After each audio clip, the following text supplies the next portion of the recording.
Olá, gente. Vou falar hoje aqui sobre o Rundo, romance da Maria Isabel Bordini. Esse livro foi lançado pela editora Cotter em 2021. Ele tem aí umas 200 páginas e ele tem uma orelha escrita pelo professor Luiz Bueno também. Está bem bonita a edição, a Cotter sempre capricha, né? Está bem interessante também. Obrigado, Maria Isabel. Muito bom te receber aqui. Eu que agradeço, fico muito feliz pelo convite, muito lisonjeada mesmo. Massa.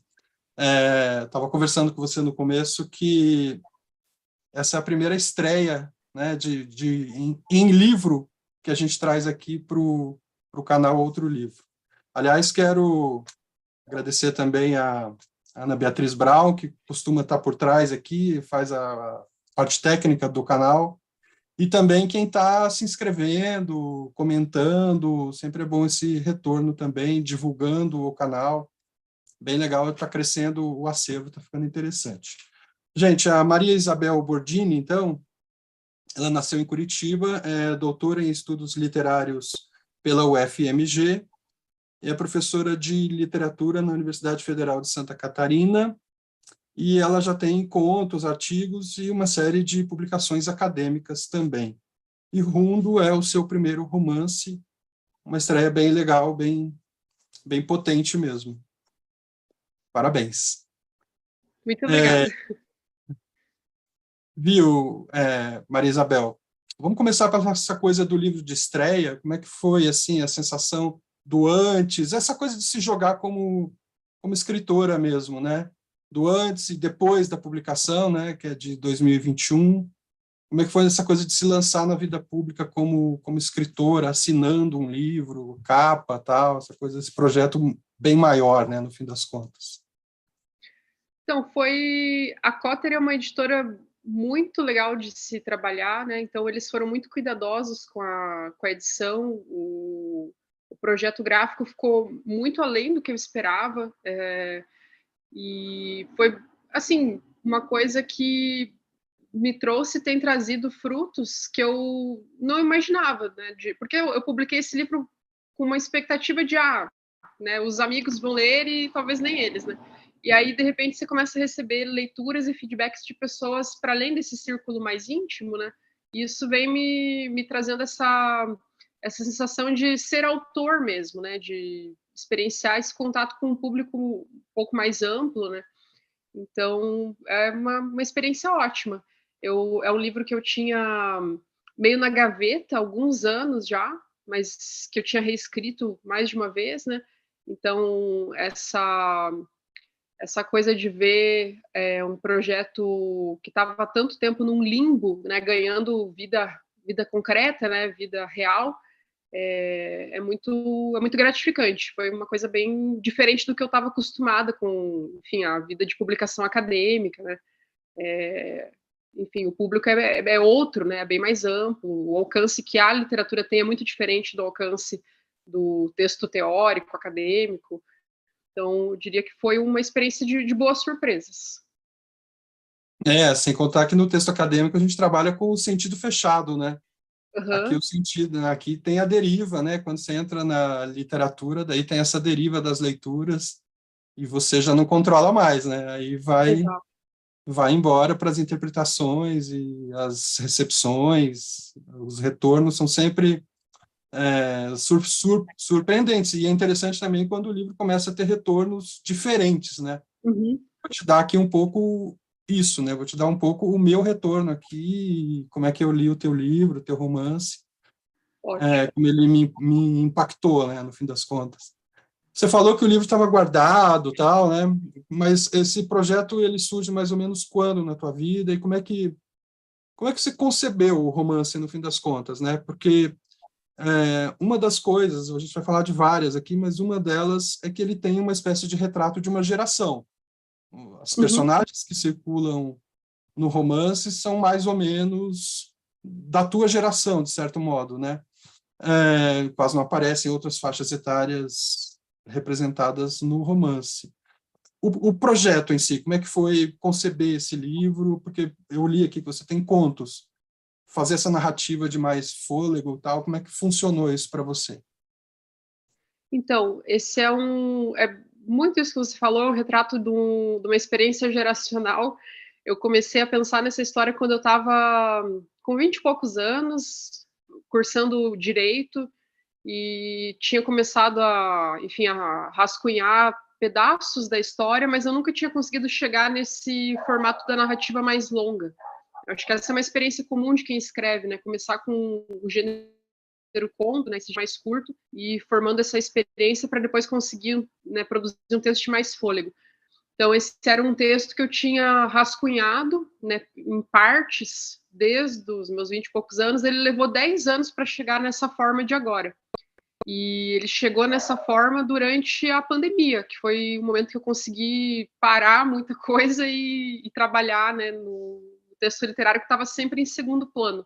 Eu sempre escrevi literatura, né, gosto de escrever, tenho essa produção, né, da escrita criativa, mas eu nunca tinha me arriscado a publicar, né, a lançar a coisa para um público mais amplo, né.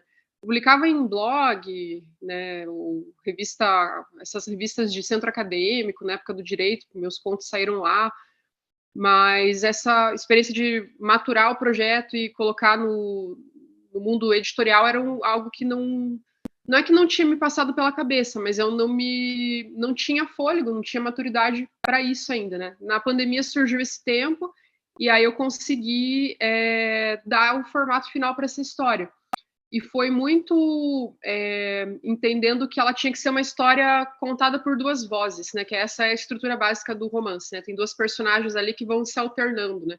Uma que fala em primeira pessoa e a outra que é um narrador onisciente, mas que está muito colado na perspectiva dela, né?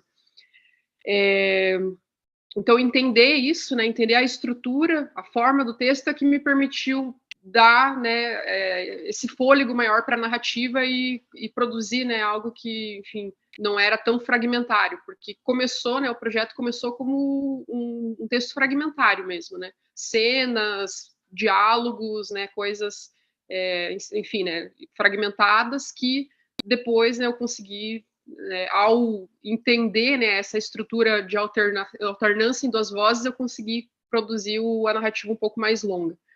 Então, foi um pouco essa história, né, um projeto de 10 anos, que, enfim, surgiu desse exercício quase que diário de escrita, mas que durante muito tempo não tinha maturidade para se tornar um projeto editável, né?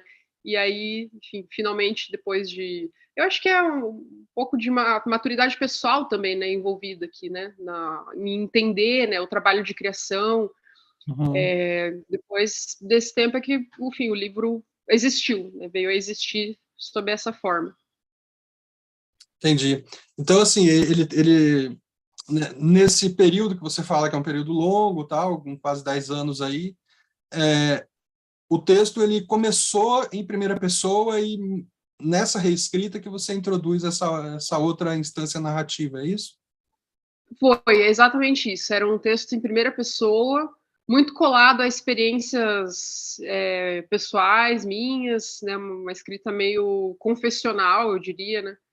E depois, com o tempo e com a maturidade, é que ele se tornou esse texto, digamos, enfim, que tem mais densidade para falar de outras experiências que não são só pessoais, né? Ele se tornou esse texto que tenta, pelo menos, falar sobre algo que é compartilhado por uma geração, né? Que é, enfim, a minha geração ali de pessoas que entraram na universidade no meados dos anos 2000, né? Muito ligado aí com essa coisa inclusive da expansão universitária do primeiro governo PT, né? Foi um pouco esse o momento, assim, político histórico que está ligado. Uhum, entendi. E, assim, o livro, ele se passa basicamente, assim, no cotidiano, né? É um livro que atravessa os cotidianos, a apresentação de situações de cotidiano com reminiscências, essa tensão, esse jogo que vai se estabelecendo ali. E ele vai adiando algumas coisas, né? Assim, vai jogando algumas pistas para quem está lendo e vai adiando, né? A entrada, assim, aquilo que leva quem tá lendo a continuar a ler o teu romance é um pouco também por isso, desse adiamento, né, de determinadas revelações, né, a gente poderia dizer. O primeiro, mais óbvio, talvez, seja o nome da personagem, né, da narradora, protagonista ali. O que aconteceu com a Nina é uma outra coisa que vai sendo adiada até que se chega, né, às várias versões e a uma versão mais final. O que aconteceu com o próprio Rundo, e aí é mais rápida esse processo, né? Algo que só surge nas últimas linhas, quer dizer, o que ainda que esteja muito já implícito, desde a primeira vez que é anunciado, aquela coisa dos 12, dos 24 anos, o que aconteceu entre essa protagonista e o seu irmão Mauro também, e o próprio nome da cidade, né? Onde se ambienta a maior parte das ações aqui, ou todas, né? Que não chega a ser mencionada, né? Com exceção das reminiscências, é essa cidade aí. É um pouco isso? Uhum, sim, O que você poderia comentar a respeito disso? eu tive essa sacada de postergando, né, as revelações nessa escrita final, né, que eu acho que é só quando você entende que o projeto ele tem que ser um projeto de mais fôlego, é que você consegue fazer, né, enfim, a estrutura, né, narrativa se tornar algo que faz sentido no todo. Né? Então, quando eu consegui visualizar, não, o que exatamente vai acontecer, em que ordem, é que eu consegui direcionar, né, o lugar em que cada informação ia aparecer, né? E a intenção era justamente essa, né? Era manter um suspense sobre o desfecho, principalmente da Nina, né? E trazer já, né, alguns indícios do que poderia ter acontecido, mas que isso só aparecesse ali no final, né? Um pouco nessa tentativa de jogar uma espécie de quebra-cabeça ali com o leitor, né? De fazer ele ir construindo hipóteses e tentando juntar as pecinhas, né? Então era isso, e é um pouco também essa ideia de retratar o labirinto mental de alguém que está, enfim, passando por uma crise muito grande, né? Que é a situação da protagonista, né? Essa que fala em primeira pessoa. Então, essa coisa da postergação dos sentidos é uma espécie de tentativa de retratar a atividade mental, né, a situação mental de quem está em crise, né? As coisas não se fecham, as coisas não produzem sentido, você fica perdido, né, num labirinto, enfim, num quebra-cabeça em que faltam as peças, né? Então, era muito essa a ideia, né, o propósito, né, era transmitir essa sensação de aprisionamento no próprio labirinto mental, né, e que as coisas só se encaixassem mais para o fim da história. Sim. Você tem problema com revelação de algumas coisas do livro, assim, algum spoiler? Você tem, principalmente a cidade? Eu ia te perguntar exatamente, especificamente sobre a cidade. Não, acho que podemos falar, eu acho que é ossos do ofício, né? Que é um retrato muito ácido da sua cidade, né? Assim, o retrato dessas relações que a narradora coloca na condição de relações que são muito hipócritas e tem os donos do poder ali estabelecidos, tem né, a reprodução colonial, de certo modo, ali, né, dos nomes postos, e a narradora tem uma visão assim muito muito ácida da cidade de Curitiba, né? É isso? Como é que a relação com Curitiba assim foi tirar um sarro do, dos curitibanos mesmo? Como é que funcionou isso? Foi um pouco isso, sim. Eu sou de Curitiba, né? Inclusive é uma cidade que eu gosto muito, gostaria de, enfim, viver, terminar meus dias aqui, pelo menos, né? Uma cidade que eu tenho essa ligação umbilical, né? Toda a minha família está aqui, mas eu sei da dificuldade que é para quem é de fora, né? Vir para Curitiba, que é a situação da personagem. Ela é alguém que vem de uma espécie de Brasil profundo, né? Eu também não digo da onde ela vem, porque eu não queria trazer essa delimitação geográfica, mas a ideia é que ela vem de um outro Brasil e cai aqui nessa cidade, que é uma cidade reputada, né, conhecida por ser uma cidade muito fria em vários sentidos, né? Não só no sentido climático, mas, né, de difícil penetração, né? Curitiba, eu tenho muitos amigos que são de fora, né? Tive um namorado que era de Belo Horizonte, então muito dessa experiência da difícil ambientação, né, de quem é de fora, vem, né, desse meu contato, né, com pessoas que são de outros lugares e que relatam essa dificuldade visceral, assim, em circular pela cidade, uma cidade inóspita, uma cidade que tem, né, um pouco esse imaginário, né, de superioridade europeia, né, então enfim, um pouco da intenção era trazer, né, essa experiência de quem é de fora e não consegue se conectar, se localizar numa cidade que tem uma cultura de inhospitabilidade para com, né, quem vem de outros lugares. Uhum. E acho que eu, como alguém que sou daqui, tenho propriedade para falar disso, né? Estou falando Sim. mal da minha própria terra, eu acho que, enfim, é aquela coisa, né? Só pode falar mal quem é do lugar, porque aí né? Não fale mal da minha cidade, mas eu falo mal. Então, Entendi. tive um pouco essa intenção, assim. Porque é um romance.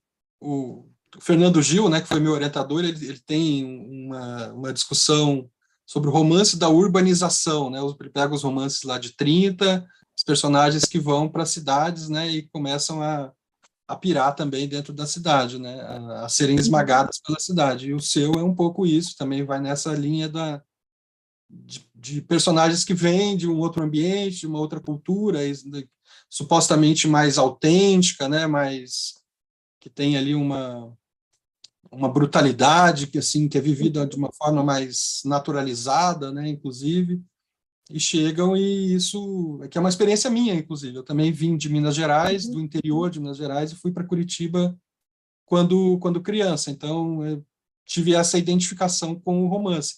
Inclusive, assim, eu também conheço bem a cidade. Então, eu não imagino como um leitor, sei lá, de outra região do país vá perceber essa sua ambientação. Para mim, assim, foi muito nítido, né? Todo aquela coisa, o festival de teatro, todos aqueles sinais que você dava de que a ambientação era Curitiba. Por um curitibano, né, que eu me considero também, isso fica mais nítido, mas eu acho que o retrato é bem interessante, assim, principalmente para quem conhece também Curitiba, né? Acho que sim. Tem uma coisa, né, no romance que assim eu senti um pouco de dificuldade com essas perspectivas alternadas, né? Assim, que é uma dificuldade que eu acho que é proposital tua, né, de colocar para quem lê essa coisa de propor um quebra-cabeça também.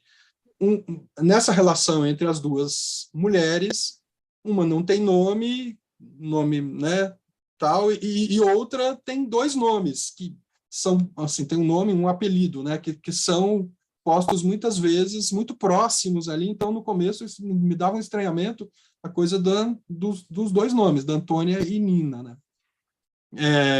E quando muda aquela instância narrativa, entra aquela outra voz, eu também confesso que levei um tempinho para me acostumar, né? Parecia assim que eu estava dirigindo em mão inglesa, porque daí o foco né, vai para aquela que estava falando antes, para outra, né? É isso, assim, a minha experiência com relação a essa construção narrativa foi um pouco assim, mas depois que a gente se acostuma ali, passadas as primeiras 50 páginas, o que eu estou dizendo, Maria Isabel, no fim das contas, é o seguinte: foi um romance ao qual eu demorei um pouco para me acostumar. Então, assim, exige talvez um leitor que tenha uma certa persistência, né? É Uhum. isso? Eu acho que sim, porque de fato tem a alternância das vozes, né? E a minha ideia era que elas meio que fossem no começo, né? Que ficasse um pouco nublado, assim, né? Chegando a causar mesmo uma confusão, né? Mas é a mesma pessoa, porque, de novo, era um pouco uma tentativa de reproduzir a relação das personagens, né? Elas têm ali uma proximidade, quase que uma fusão identitária, né?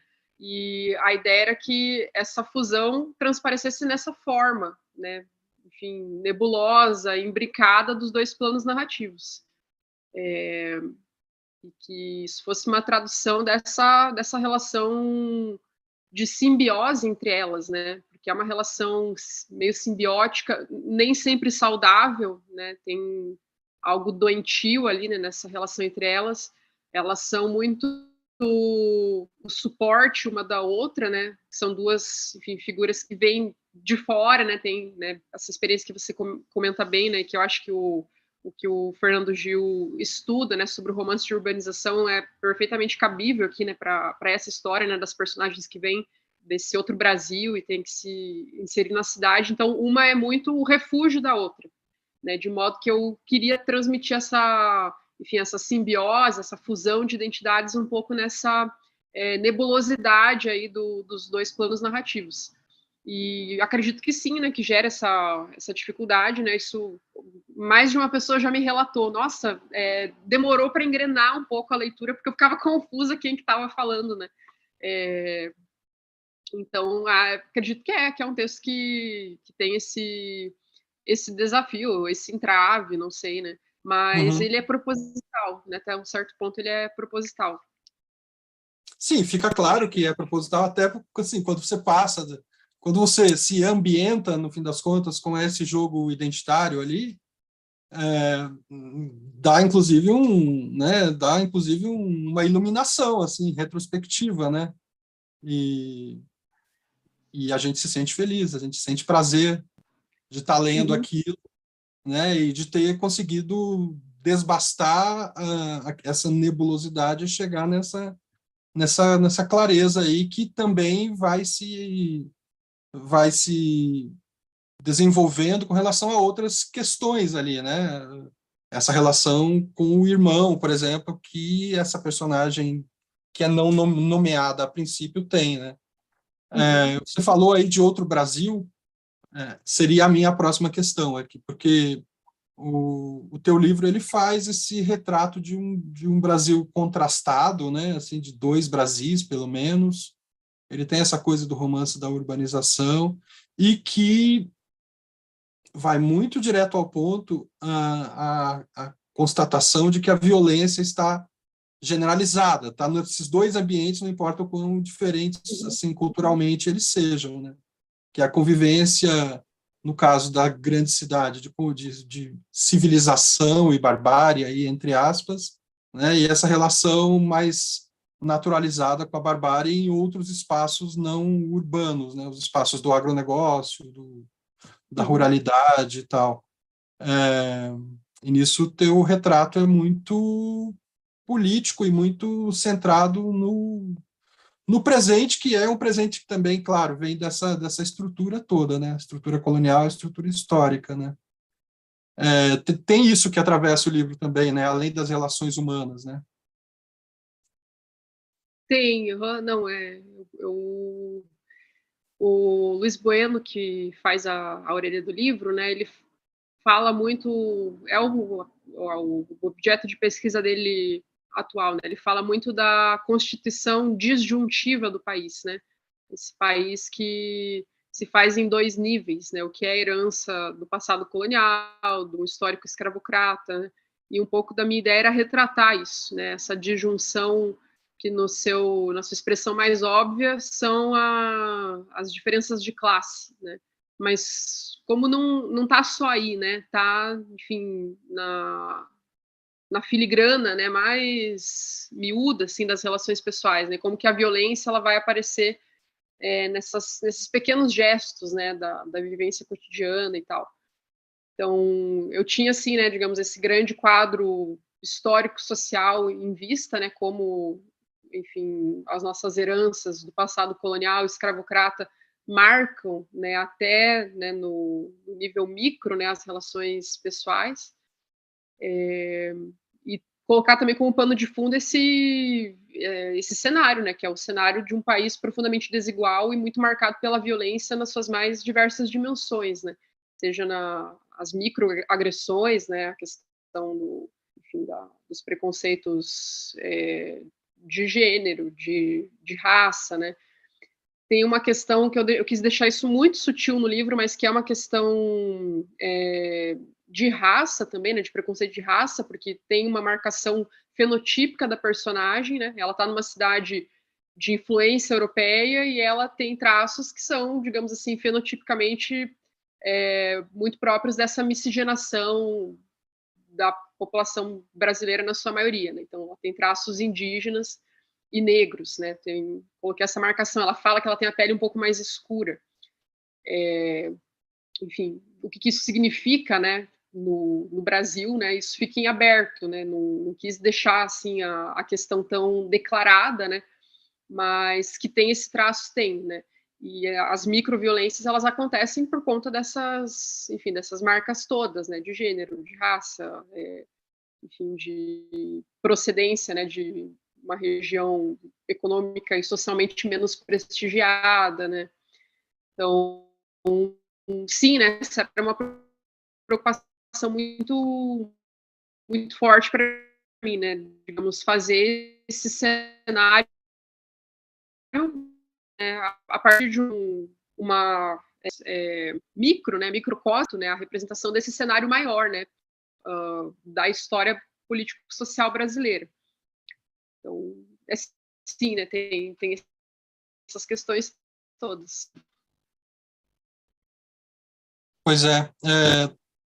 O que é interessante, né, no fim das contas, do romance e da forma como você lida com isso, é que esse aspecto, digamos assim, sociológico, ele não fica como pano de fundo, ou não fica descolado, seja das ações, seja da subjetividade das personagens, né? Ele não fica descolado. Isso aparece, mas não é assim, vou primeiro crio um painel e depois coloco as personagens para agirem, depois coloco a subjetividade para funcionar, coisa desse tipo. Eu acho que você conseguiu uma integração aqui que é interessante, porque isso aparece sem ser essa ideia, né, que é algo que eu diria, assim, que é uma fórmula fácil, né? Então, assim, duas coisas. Primeiro, não tem essa fórmula fácil desse painel histórico, sociológico, né, que eu acho que tem muito na literatura contemporânea de sucesso, inclusive, acontecendo no Brasil hoje, e não tem essa coisa de uma ficção que entrega tudo de mão beijada para o leitor e vai conduzindo o leitor muito na mão, muito infantilmente, né? Que é aquilo que eu estava me referindo das identidades das personagens antes. Então, isso é algo que eu destaco como pontos assim bem positivos do teu romance, sinceramente mesmo. Assim, gosto mesmo. Tem uma coisa, né, na personagem narradora que é o seguinte: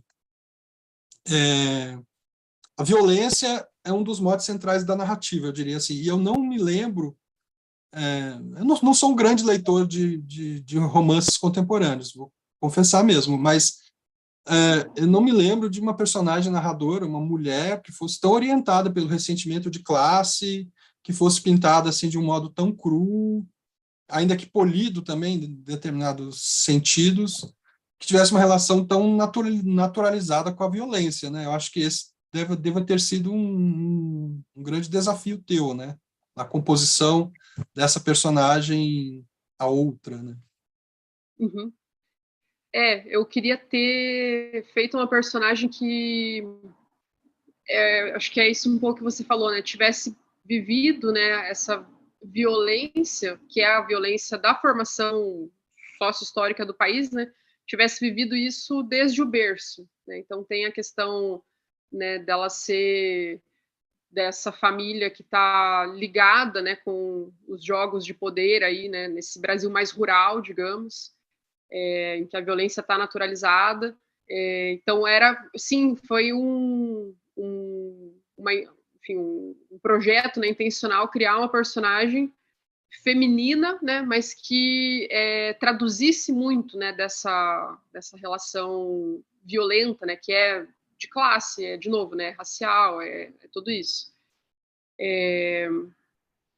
E eu tive muito esse retorno, né, de pessoas que leram o livro e ficaram, nossa, ela é muito amargurada, ela é muito ácida, ela é muito deslocada, né? E a intenção era essa, era criar uma subjetividade que traduzisse, né, justamente esse desconforto que é estar num país em que as relações são tão fundamentalmente marcadas pela violência e pela desigualdade. Eu queria uma subjetividade que retratasse isso, mas que, de novo, não fosse isso que você diz, né?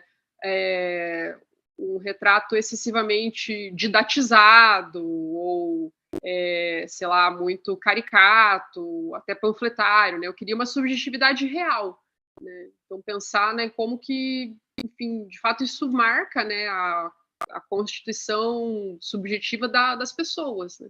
E eu acho que, enfim, quando você observa, né, a vida, a trajetória de pessoas que experienciam isso, né, você vê ali, né, essa internalização da violência, né? E ela é uma pessoa que ela é violenta também, né? Ela não só é uma vítima da violência, mas ela reproduz violência nas relações pessoais, né? Então, era também um pouco essa ideia de quebrar um certo maniqueísmo, né?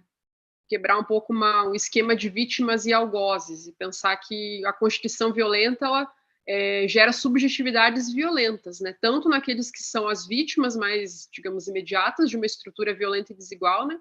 Quanto naqueles que são, né, os, digamos, opressores, né? Eu queria um pouco quebrar esse esquema tão maniqueísta de opressores e oprimidos, né? E mostrar que há uma internalização, né, uma subjetivação da própria estrutura desigual e violenta do país, né?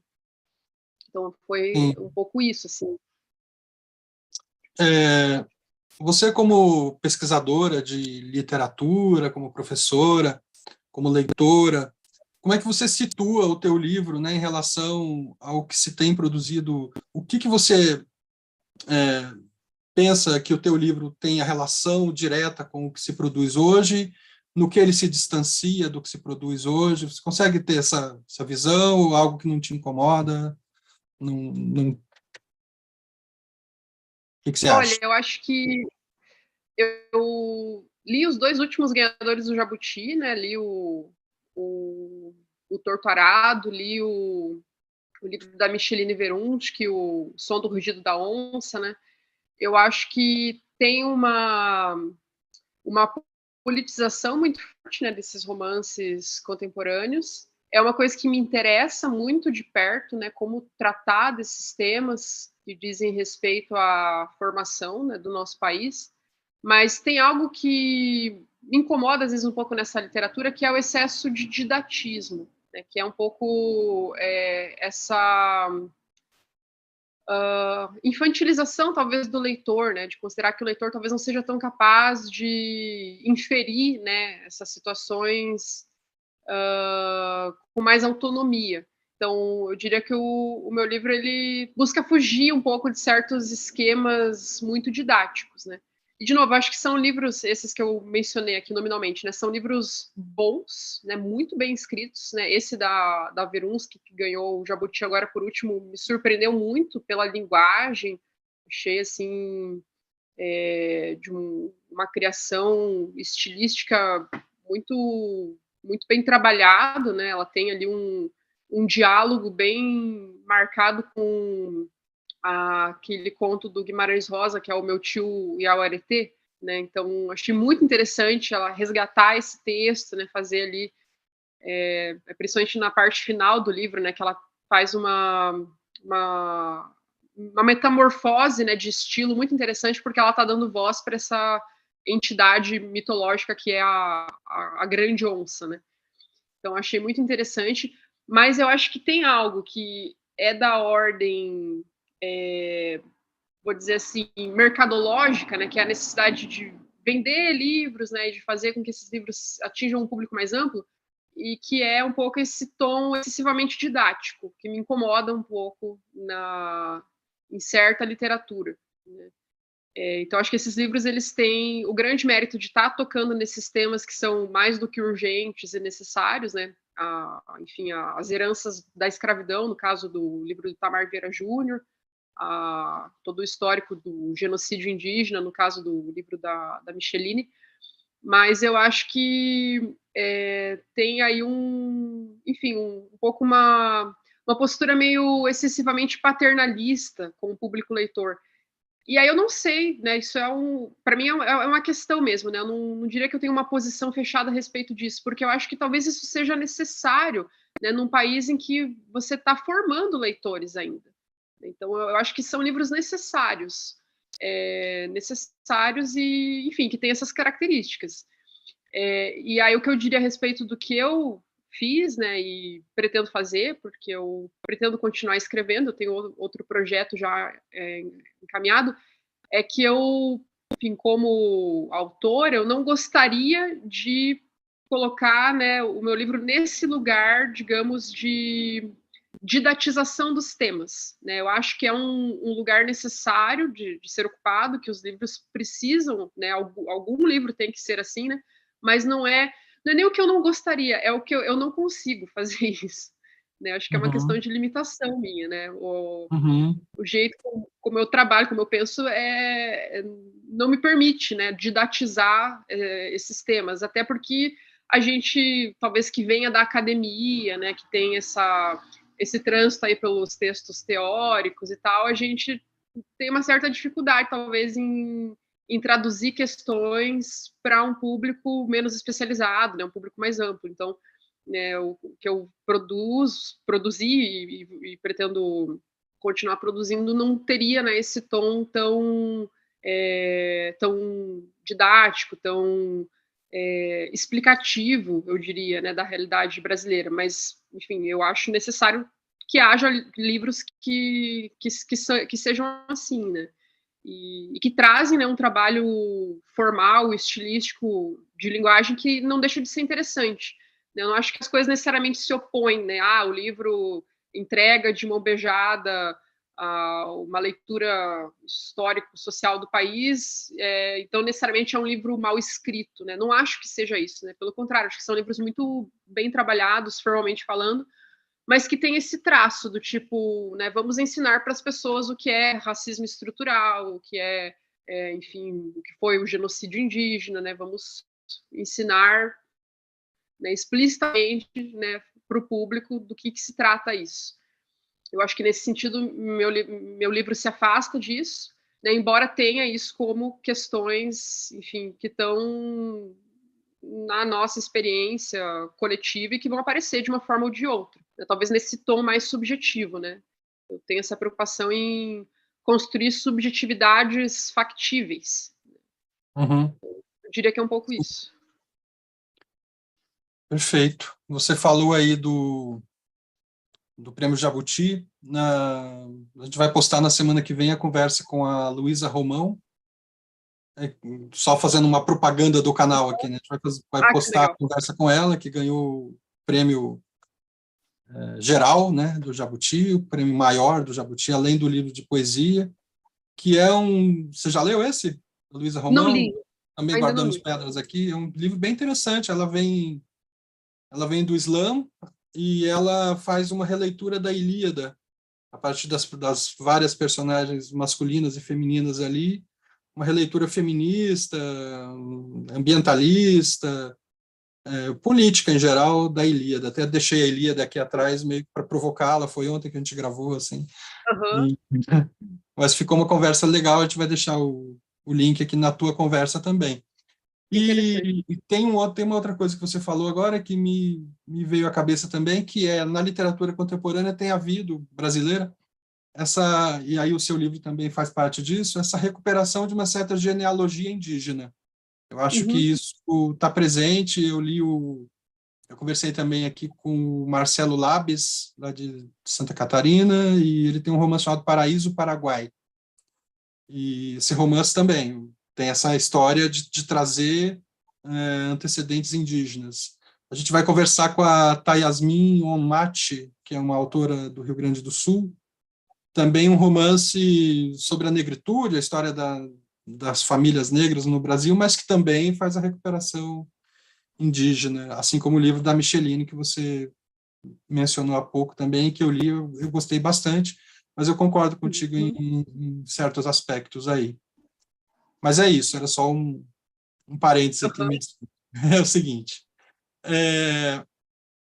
voltando ao teu livro, né? Estamos aqui conversando do Rundo hoje, gente. E aí, Tem uma coisa interessante, eu achei na marcação dessa personagem narradora, a gente estava falando de violência, né? Mas é uma violência que convive, né, Maria Isabel, com uma personagem que racionaliza tudo. Assim, está muito evidente, por exemplo, na forma como ela descreve ambientes, descreve situações com um detalhismo ali, uma minuciosidade, né, que combina esse detalhismo com um tom que eu achei bem engraçado no livro, assim, que é um tom mais filosofante, um tom mais generalizante. É sempre um Uhum. viver é violência. E eu achei interessante a forma como você constrói essas várias facetas dessa personagem, que tem esse lado violento, e aí combinando com isso, fica até algo um pouco, uma certa psicopatia, assim, nessa personagem, eu achei, no fim das contas, né? Quer comentar? Não sei. Quando eu estava compondo a personagem, chegou a me passar pela cabeça, né? Como seria escrever da perspectiva de uma pessoa psicopata, né? Chegou a me passar isso pela cabeça, né? Eu queria que ela tivesse algum traço disso, de alguém que é a psicopatia, né? Clinicamente falando, é a ausência de empatia, né? Essa dificuldade de você se conectar com os sentimentos, as emoções alheias. E eu tenho um pouco essa tese meio pessoal de que um país como o nosso, ele é uma espécie de potencializador de subjetividades psicopatas. Eu acho que um país tão marcado pela desigualdade, pela violência, ele contribui para essa configuração subjetiva que é a da ausência de empatia, né, a do psicopata. Claro que isso tem razões também não só sociológicas, né? Enfim, a psicopatia é um fenômeno de natureza, enfim, clínica, que tem a ver com configuração bioquímica cerebral, né? Mas eu acho que, me parece, né, e até onde eu sei, a medicina não discorda disso, que certas configurações culturais, sociais, potencializam, né, o surgimento de personalidades psicopatas. E eu tive, né, essa ideia, eu não quis, assim, né, fechar isso como um protótipo, né, estou construindo uma personagem psicopata, mas eu tive um pouco esse horizonte, né, de uma subjetividade marcada por essa atrofia da capacidade de empatia, né, como que uma pessoa assim, né, se posiciona diante do mundo, dos outros, do sentimento dos outros. Então tem muita coisa ali que é marcada, né, justamente por essa dificuldade de conexão, né, com as pessoas, com, enfim, as situações, com, enfim, as realidades, né, externas. Então tem sim esse traço, né? Achei legal que você captou isso, porque é uma coisa que as pessoas às vezes que leem falam, nossa, eu achei estranho, porque no começo eu gostei dela, ela fala umas coisas que são muito críticas, achei pertinente, me identifiquei, mas ao mesmo tempo achei ela uma escrota, uma pessoa difícil de você gostar da personagem, mas ao mesmo tempo, né, não sei, ela fala coisas ali que eu concordo, que enfim, me incomodam, mas, né, de um jeito que faz eu pensar, mas ela é difícil de ser, né, de ser gostada, e de fato é isso, é porque é alguém que eu construí pensando nesse traço, né, e se essa pessoa tivesse algum grau de psicopatia, né, como que ela agiria? Né? E, de novo, né, pensando que a gente está num país, numa situação, numa conformação social que me parece que potencializa isso, né? A gente, enfim, tem essa situação muito violenta em que as pessoas, até com uma estratégia de autoproteção, elas diminuem, né, a sua capacidade de sentir empatia pelos outros. Uhum. Então, é um pouco isso. E que virou um projeto político vencedor, inclusive, né? Exato. Uhum. Exatamente nesse momento que você está escrevendo, reescrevendo e dando a versão final para o seu romance, né? Uhum. Então, como essas coisas também nos atravessam, né? Essas situações sem você explicitar isso, né? Elas vêm também, o nosso desejo de falar disso, também um pouco por conta né, dessa situação de país em que estamos, de certo modo. Tem um aspecto do teu livro que é essa combinação de desejo e violência, né? O aspecto as relações sexuais estão muito explicitadas ali. Eu acho que a tua imagem travou aí, deixa eu marcar aqui.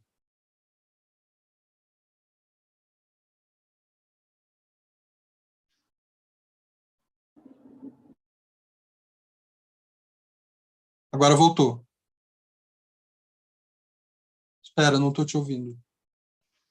Tá me ouvindo agora? Estou ouvindo. Tá, ótimo. Deixa eu só marcar aqui. Ele tinha dado já uma travadinha antes, assim, numa hora que você estava falando, deu uma certa travadinha, e depois a gente edita aqui, a gente volta aqui agora. Eu volto Tá ótimo. para a questão, tá bom? Uhum. Então, vamos voltar aqui. Deixa eu só marcar o tempo aqui. Tá, beleza. Vamos ficar quietinho.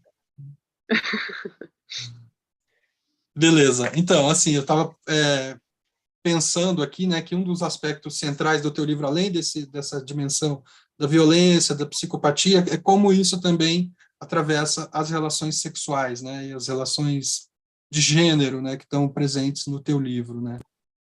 Um dos trechos mais longos, por exemplo, é aquela cena no apartamento do Marlon Brando, né. Uhum. Como é que foi para você construir essa perspectiva e introduzir a sexualidade nas cenas e nas subjetividades ali?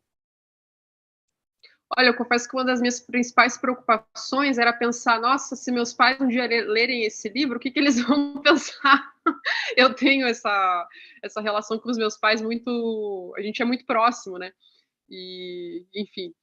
Mas, essa cena da violência foi uma cena que eu tinha idealizado desde a primeira versão do texto, né, eu queria falar sobre isso, sobre essa, é um pouco essa zona cinzenta do estupro, né, é uma cena que pode ser interpretada como um estupro.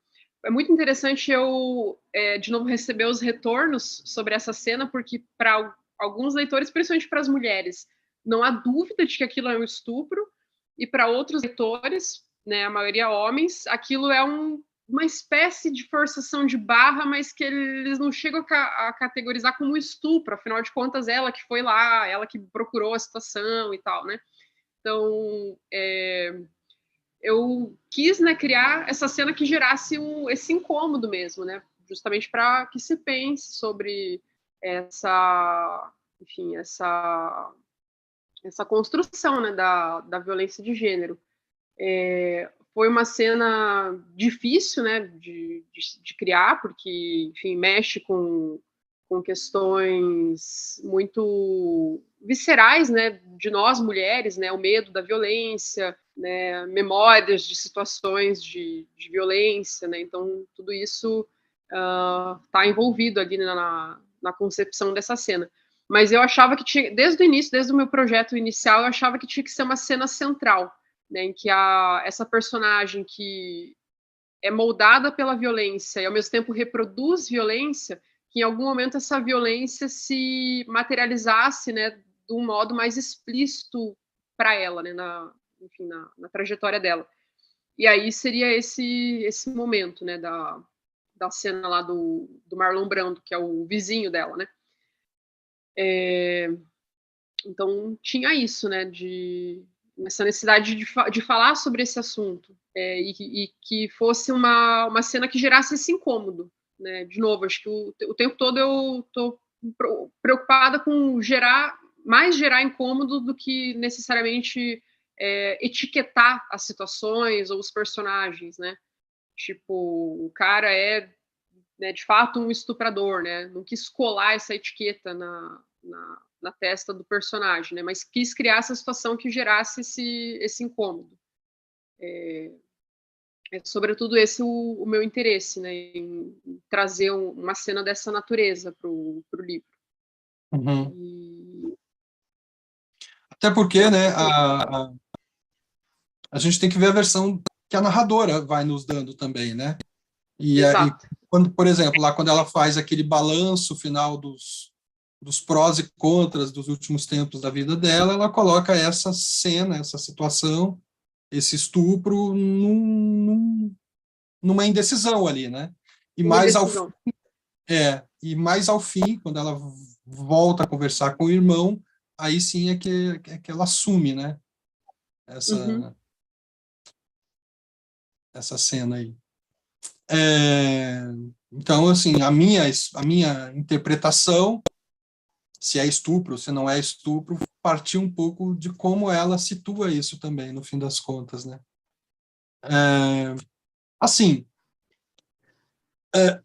eu até falei com a Ana, vamos ler esse livro junto, né? A Ana, minha companheira, Ana Beatriz Brown, aqui, que faz o programa comigo, ela viu, um livro de cãozinho. Um livro de Uhum. cãozinho eu não vou ler, ela falou, porque a gente tem 9 cachorros aqui, e todos da Ah, rua, olha só. essa relação com cachorros de rua, né? E ela não Uhum. assiste filme de cachorro, porque ela fala, todos os cachorros de filme morrem, e então Uhum. ela não assiste. Então foi um pouco por isso que ela não está participando aqui. Mas tem uma coisa do livro, né, que é essa primeira cena, que é bem bonita, bem construída também, dessa personagem recolhendo, ainda que um tanto quanto, né, sempre ressaltando uma certa frieza, recolhendo esse cachorro, levando para casa, tal. E essa imagem, né, ela atravessa o livro, tem essa parte gráfica, né, queria que você me explicasse um pouco isso, falasse um pouco disso, que é essa intervenção gráfica da figura do cachorro que vai passando de capítulo para capítulo e ele vai sumindo, né? Ele vai Uhum. essa imagem vai esmaecendo até desaparecer, né? Tem uma outra coisa, uma peculiaridade também estrutural do teu livro, que é a coisa dos capítulos compostos por 9 partes, até mais ou menos o Uhum. meio do livro, todos eles têm o mesmo número de partes, e depois a gente entra numa espécie de contagem regressiva, né? Os capítulos vão Uhum. tendo 6, 5, 4, 3 partes até o fim. Como é que foi como é que surgiram essas duas ideias aí? E que peso você acha que elas têm o livro? Se é um brinco ali, um ornamento, se elas têm um peso estrutural, assim, significativo, significante? Então, primeiro, a questão da imagem, né? Eu demorei muito para chegar nessa capa do livro, porque eu queria o desenho de um cachorro que fosse um. Sabe aquela sequência de imagens do touro, do Picasso, que ele vai decompondo a imagem até ficar só tipo, o esqueleto, assim? Aham, Eu não queria tinha que pensado. fosse, eu queria que fosse algo desse tipo. E aí eu, né, conversava com a pessoa responsável pela capa e ela não chegava nesse desenho. Ela fazia sempre um cachorro que parecia muito capa de livro infanto-juvenil, assim. Então foram umas 3 ou 4 tentativas. Aí um dia eu cheguei, fiz o desenho só com o sketch, assim, né, do cachorrinho. E aí o editor do meu livro, que é o Claudecir, né, o Claudecir Rocha, ele, em cima do meu desenho, ele fez um desenho com a bico de pena, que é justamente o desenho da capa. Então, o desenho da capa é uma obra conjunta, né, a partir desse desenho, desse rascunho meu que o Claudecir que fez. E eu agradeço imensamente para ele, porque ficou assim, do jeito que eu, né, nem tinha imaginado que poderia ficar, né, que é esse cachorro meio... É o esqueletinho dele mesmo, né? E aí essa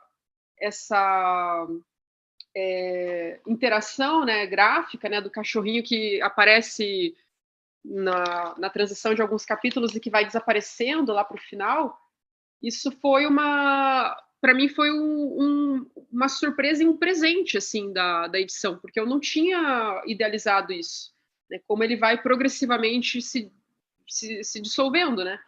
E é um pouco, acho que, a tradução do que acontece no livro, porque a gente tem essa personagem, né, que é a protagonista, que também vai progressivamente se dissolvendo, ela está nesse momento de crise pessoal gigantesca, né? E tem a figura da Nina, que começa já como uma figura desaparecida, né? E é a história também do desaparecimento, da dissolução dessa personagem.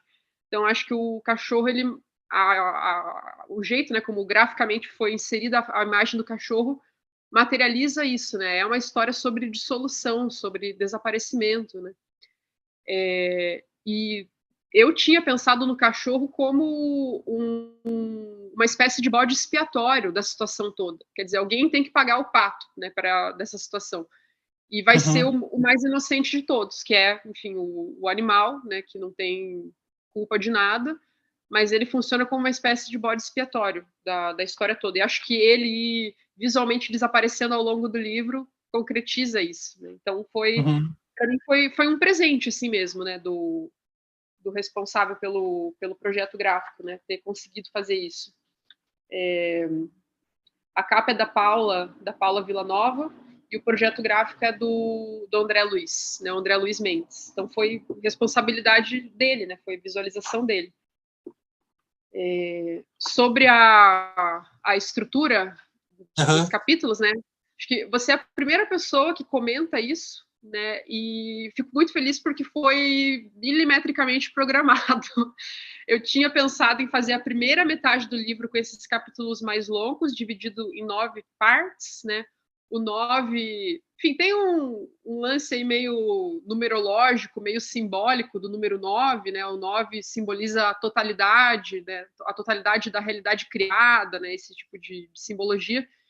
Então eu queria que, de novo, né, houvesse essa estrutura que sinaliza para um movimento de dissolução. Então tem ali, né, o início, em que a personagem ainda está mais, digamos, estruturada, né, mais integrada, e depois de um certo ponto, que é justamente o ponto da violência sexual, ela passa a se dissolver, né, e passa a se desestruturar até chegar nesse desfecho que é uma espécie de desaparecimento dela, né? Quer dizer, ela vai se retirar daquele cenário e voltar para o início de tudo, né? Ela volta para casa, né? Enfim, onde tudo começou, digamos assim, né?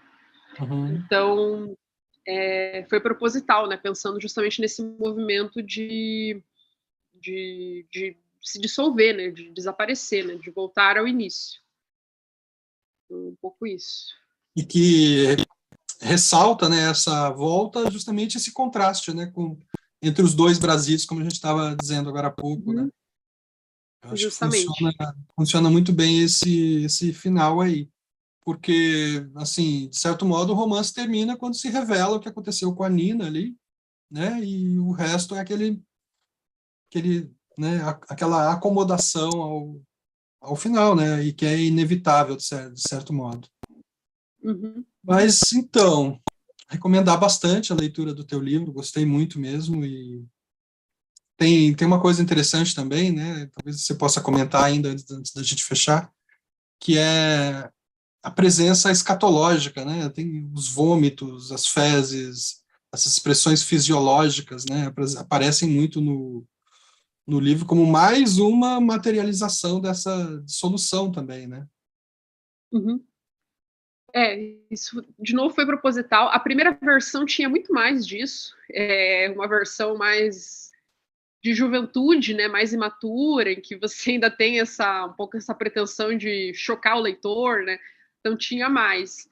E aí eu mostrei, né, a primeira versão do livro, as primeiras versões para algumas pessoas, e isso sempre foi algo que era comentado como um ponto negativo, do tipo, tá, né, não precisa, né, tem demais. Então eu fiz um esforço de enxugar essas cenas justamente para que elas tenham mais impacto, né? Eu acho que quando você economiza nesse tipo de recurso, o efeito é de potencializar o impacto, né? Você agudiza, né, um pouco mais se você economiza em certos recursos, né?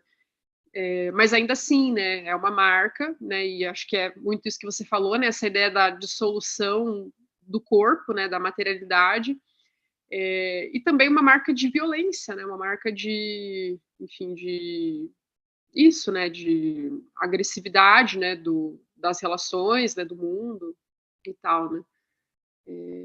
Mas eu fiz esse esforço de rever, né, muitas dessas cenas, dessas inserções para deixar a coisa um pouco mais econômica e potencializar o impacto disso.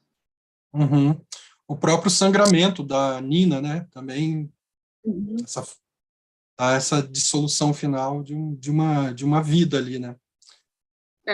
Então, gente, quero recomendar muito a leitura do Rundo para vocês, está aqui, conversa bem legal com a Maria Isabel Gordini agora. Gostei muito da forma como você constrói a subjetividade, como você é hábil nas descrições, isso me chamou muita atenção, assim, quando eu tento escrever qualquer coisa próxima de ficção, eu sou péssimo com esse aspecto, e a forma como você vai decompondo e construindo a imagem ao mesmo tempo me chamou muita atenção. A forma como você dispõe as relações entre as personagens, os diálogos, aquelas cenas de bares curitibanos ali, também estão muito bem trabalhadas, a cena das bebedeiras, dos bate-bocas, bem legal mesmo. O que você está produzindo? Você falou que tem um projeto aí, talvez a gente pudesse fechar com essa discussão. Ótimo. Então, logo que eu publiquei o Rundo, eu comecei na verdade já tinha começado antes, né? Mas peguei mais a sério uma ideia que eu tinha tido, que é uma narrativa sobre uma relação entre mãe e filha. Só que aí eu escrevi metade da história e ela estava toda ambientada na pandemia. E aí depois eu travei, porque eu pensei, não sei se essa ambientação ela vai fazer sentido daqui a algum tempo, né? Talvez a pandemia possa, de novo, né, se inserir como uma nota ali, né? Mas ela está muito assim como um tema, né? E eu acho que eu não quero que ela seja um tema, eu quero que ela seja só de novo, uma nota, né, sobre esse momento que a gente viveu, né? Então eu vou ter que reescrever. Mas é isso, né? É uma história, né, basicamente sobre uma relação entre mãe e filha, né? Uma mãe que desaparece, né?